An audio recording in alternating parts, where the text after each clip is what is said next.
Bosi akikufuata na kusaidia, ukimfuata unajishobokesha.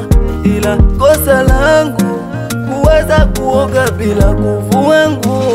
Ni kweli nikupenda, we mwenyewe unajua hilo. Ila basi tena bado kanumiza kwenye sehemu za kukomenti, ukachati mazima. Maamuzi yameshinda utumwa, siwezi tena mikurudi nyuma.